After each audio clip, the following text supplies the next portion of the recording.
नमस्कार दोस्तों, स्वागत है आपका ओके प्लैनेट चैनल पे, जहां पे हम स्टॉक मार्केट, इन्वेस्टमेंट और लेटेस्ट आईपीओ के बारे में डिटेल में रिव्यू करते हैं। और आज का टॉपिक रहने वाला है विक्रम सोलार का आईपीओ। ये कंपनी जो कि सोलार एनर्जी सेक्टर में इंडिया का एक बड़ा नाम है। अगर आप सोच रहे हो कि ये आईपीओ आपके लिए सही है, तो ये वीडियो आपके लिए है। मैं आपको इस वीडियो में कंपनी की पूरी डिटेल्स, आईपीओ की खास बातें, फिनेंशियल्स, इस कंपनी के स्ट्रेंथ, वीकनेसेस और करंट जीएमपी सारा कुछ कवर करने वाला हूँ। चलो बिना किसी टाइम वेस्ट किए वीडियो को स्टार्ट कर लेते हैं। तो दोस्तों, सबसे पहले ये देख लेते हैं कि ये विक्रम सोलार किस चिड़िया का नाम है, ये कंपनी करती क्या है, यानी शॉर्ट में कंपनी का ओवरव्यू ले लेते हैं। तो दोस्तों, विक्रम सोलार लिमिटेड इंडिया की टॉप सोलर फोटोवोल्टिक मैन्युफैक्चरर है। इस कंपनी की शुरुआत 2005 में हुई थी और कंपनी आज 4.5 गीगावाट की मैन्युफैक्चरिंग कैपेसिटी के साथ इंडिया की सबसे बड़ी या फिर कहें एक leading pure play solar module maker है। इस कंपनी के पास अराउंड 20 ईयर्स का रिच एक्सपीरियंस भी है और ये कंपनी अराउंड 39 कंट्रीज में अपने प्रोडक्ट्स को सप्लाई करती है। और इस कंपनी का मिशन है इंडिया के 500 गीगावाट रिन्यूएबल एनर्जी टारगेट को सपोर्ट करना बाय 2030। इस कंपनी के पास 2 मैन्युफैक्चरिंग यूनिट है, जिसमें से एक है वेस्ट बंगाल में और दूसरा है चेन्नई में, और दोनों की लोकेशन स्ट्रेटेजिकली बहुत ही प्राइम है, जिससे रेलवे और सी कनेक्टिविटी ईजिली एक्सेस हो पाती है। विक्रम सोलार ने 2009 में ओनली 12 मेगावाट से स्टार्ट किया था और आज के समय में इनके पास 4.5 गीगावाट की कैपेसिटी अवेलेबल है। इनका प्लान है कि फिनेंशियल ईयर 2026 तक कैपेसिटी को 15 गीगावाट तक पहुंचाना और फिनेंशियल ईयर 27 तक में 20.5 गीगावाट तक ले जाना। और इतना ही नहीं, ये सोलर मैन्युफैक्चरिंग में बैकवर्ड इंटीग्रेशन भी कर रहे हैं। तमिलनाडु में 3 गीगावाट और 9 गीगावाट के 2 यूनिट भी शुरू करने वाले हैं। कंपनी का focus high efficiency solar module पे है, जहां एक समय पे यानी 2016 में इनका एवरेज इफिशियंसी 17.52% था, जो कि आज 2025 में 23.66 तक हो चुका है। ये पीवीएल रिलायबिलिटी रेटिंग में 7 बार टॉप परफॉर्मर भी रह चुके हैं, जो कि इनके प्रोडक्ट क्वालिटी को दिखाता है। इनके क्लाइंट्स में एनटीपीसी, अदानी ग्रीन, अजूरा पावर जैसे बड़े नाम हैं। जैसा कि आपको पता ही होगा कि दुनिया का सबसे पहला fully solarised airport Kochi international airport है। इसमें भी विक्रम सोलार ने 100 किलोवाट सोलर इंस्टॉलेशन किया है। चलिए अब बात कर लेते हैं आईपीओ रिलेटेड इंपॉर्टेंट डिटेल्स की। ये एक मेन बोर्ड आईपीओ है, जो कि 19 अगस्त को स्टार्ट होगा और 21 अगस्त शाम 5 बजे तक क्लोज हो जाएगा। इस आईपीओ के थ्रू कंपनी 2079.37 करोड़ जुटाने वाली है, और जिसमें से 1500 करोड़ का फ्रेश इशू है और 579.37 करोड़ का ऑफर फॉर सेल है। जो 1500 करोड़ का फ्रेश इशू था, उसमें से 769.73 करोड़ रुपए फेज 1 प्रोजेक्ट में यूज होने वाले हैं और 595.21 करोड़ रुपए फेज 2 प्रोजेक्ट में यूज होने वाले हैं, और बाकी का जो अमाउंट बचा रहेगा वो जनरल कॉर्पोरेट पर्पस के लिए यूज होने वाला है। इस स्टॉक का face value 10 rupees per share रहने वाला है, यानी फ्यूचर में कंपनी चाहे तो स्प्लिट ला सकती है। और प्राइस बैंड की बात करें तो 315 से 332 पर शेयर डिसाइड किया गया है और एक लॉट में 45 शेयर्स रहने वाले हैं। और इस स्टॉक की लिस्टिंग एनएसई और बीएसई दोनों पे देखने को मिलने वाली है। इस आईपीओ में आप 19 अगस्त से अप्लाई कर सकते हैं और अप्लाई करने का लास्ट डेट 21 अगस्त रखा गया है। आईपीओ का अलॉटमेंट 22 अगस्त को देखने को मिल पाएगा।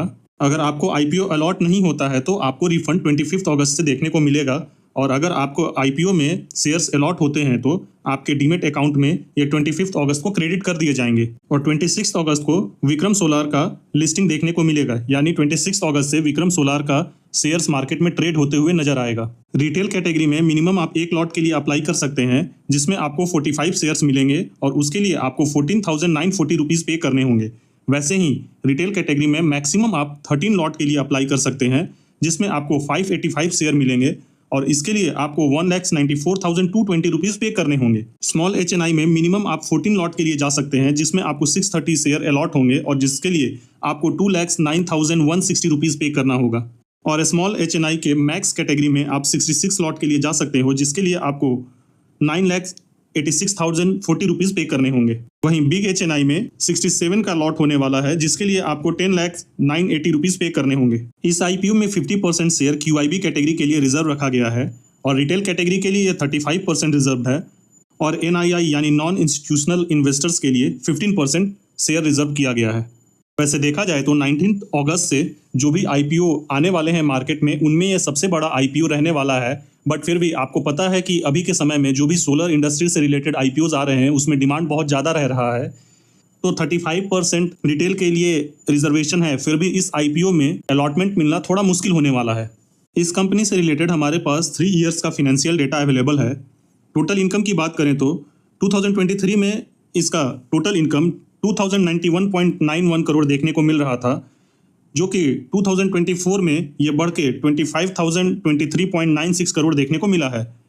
वहीं करंट ईयर 2025 में बात करें तो ये अगेन बढ़ के 3,459.53 करोड़ देखने को मिला है। यानी year on year continuous jump देखने को मिल रही है, जो कि एक बहुत ही अच्छा इंडिकेशन दिखाता है।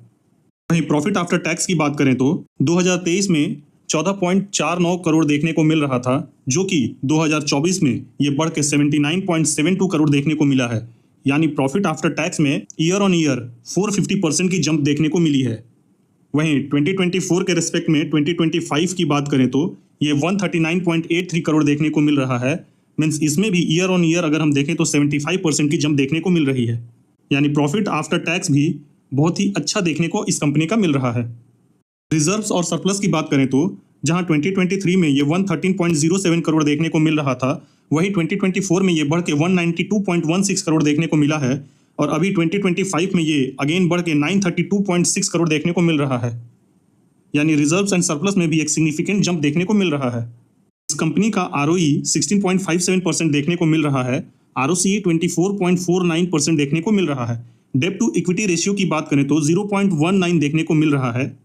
वहीं पैट मार्जिन की बात करें तो 4.08% और ईबिटा मार्जिन की बात करें तो 14.37% देखने को मिल रहा है। और प्राइस टू बुक वैल्यू की बात करें तो 8.46 देखने को मिल रहा है। आईपीओ से पहले इसका ईपीएस 4.42 देखने को मिल रहा था, जो कि आईपीओ के बाद ये 3.87 देखने को मिलेगा। वहीं पीई की बात करें तो ये 75.16 प्री आईपीओ देखने को मिल रहा है, जो कि पोस्ट आईपीओ 85.88 देखने को मिलने वाला है। यानी इसका वैल्यूएशन हायर साइड में है। वैसे देखा जाए तो अभी जो भी रिन्यूएबल एनर्जी से रिलेटेड कंपनी आ रही है, उनका पीई हायर साइड में देखने को मिल रहा है। इसका जीएमपी 66 रुपीज़ पर शेयर देखने को मिल रहा है। यानी अगर करेंट जीएमपी पे भी ये शेयर मार्केट में लिस्ट होता है तो शेयर होल्डर्स को अराउंड 20% का लिस्टिंग गेन देखने को मिल सकता है। देखिए, जीएमपी डेली बेसिस पे चेंज होते रहता है, तो आईपीओ में आप अप्लाई करने से पहले लेटेस्ट जीएमपी को जरूर चेक कर लीजिएगा, अगर आप शॉर्ट टर्म के लिए इन्वेस्ट करना चाहते हैं या फिर आप जस्ट लिस्टिंग गेन के लिए इस आईपीओ में अप्लाई कर रहे हैं, तो लेटेस्ट जीएमपी को देख के ही आप आईपीओ में अप्लाई करिए। अब चलिए इस कंपनी से रिलेटेड प्रोज और कॉन्स की बात कर लेते हैं। प्रोज की बात करें तो सबसे पहला प्रोज है कि ये कंपनी इंडिया की एक बड़ी पीवी मॉड्यूल मैन्युफैक्चरर है, जिसके पास करंट में 4.5 गीगावाट मैन्युफैक्चरिंग कैपेसिटी है। सेकेंड पॉइंट की बात करें तो हमने इसके फिनेंशियल्स को स्टडी किया और हमने इसके फिनेंशियल्स में ये देखा कि इसके फिनेंशियल कंटिन्यूअसली ग्रोइंग फेज में देखने को मिल रहे हैं और प्रॉफिट आफ्टर टैक्स भी कंटिन्यूअसली बढ़ता हुआ देखने को मिल रहा है। थर्ड पॉइंट की बात करें तो ये कंपनी 39 कंट्रीज में एक्सपोर्ट करती है, यानी इनके पास डोमेस्टिक प्लस में इंटरनेशनल मार्केट दोनों ही अवेलेबल है। और एक और बेनिफिट की बात करें तो पहले जहां इस कंपनी का अराउंड 66% मटेरियल यूएस में एक्सपोर्ट होता था, अभी उन्होंने इसे घटा के 2% कर दिया है। यानी यूएस के द्वारा लगाया गया जो एंटी डंपिंग ड्यूटी है, उसकी वजह से इनके फिनेंशियल्स पे मेजर इम्पैक्ट नहीं आने वाला है। फोर्थ पॉइंट की बात करें तो आपको पता है कि इंडिया की गवर्नमेंट बहुत सारी पीएलआई स्कीम्स के थ्रू ग्रीन एनर्जी को अप्रिशिएट यानी ग्रीन एनर्जी को इंकरेज कर रही है, तो उन सारे पीएलआई स्कीम्स का ये कंपनी बेनिफिट ले सकती है। फिफ्थ पॉइंट की बात करें तो कंपनी ने जो फ्यूचर फोरकास्ट दिया है, जैसा कि फाइनेंशियल ईयर 26 तक इन्होंने एक्सपेक्ट किया है कि ये अपने प्रोडक्शन कैपेसिटी को 15.5 गीगावाट तक लेके जाने वाले हैं, और वहीं फाइनेंशियल ईयर 27 तक में ये प्रोडक्शन कैपेसिटी को 20.5 गीगावाट तक पहुंचाने की कोशिश करने वाले हैं। तो ये इनके लिए बहुत ही पॉजिटिव चीज़ निकल के आता है, क्योंकि इससे ये समझ में आता है कि कंपनी का मैनेजमेंट कंपनी को फ्यूचर में कहाँ पे ले जाने के लिए फोकस्ड है।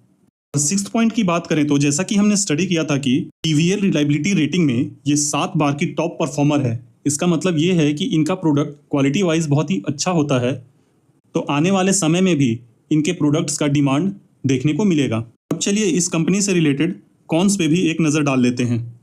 कॉन्स की बात करें तो इनका वैल्यूएशन बहुत ही हायर साइड में देखने को मिल रहा है, यानी इनका जो पीई है पोस्ट आईपीओ 85.88 देखने को मिलने वाला है, जो कि पीयर कॉम्पिटिटर से ऑब्वियसली ज़्यादा देखने को मिलने वाला है।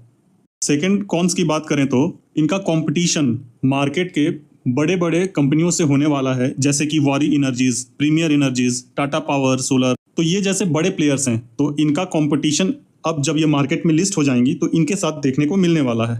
थर्ड कॉन्स की बात करें तो जैसा कि आपको पता है कि सोलर इंडस्ट्री जो इंडिया में चलती है वो बेसिकली इंपोर्ट्स पे डिपेंडेंट है।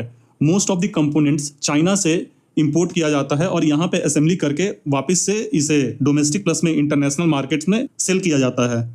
तो अगर आने वाले समय में किसी प्रकार का कोई जियोपॉलिटिकल टेंशन देखने को मिलता है तो उस कंडीशन में इस कंपनी के बिजनेस पे इम्पैक्ट का खतरा देखने को मिल सकता है।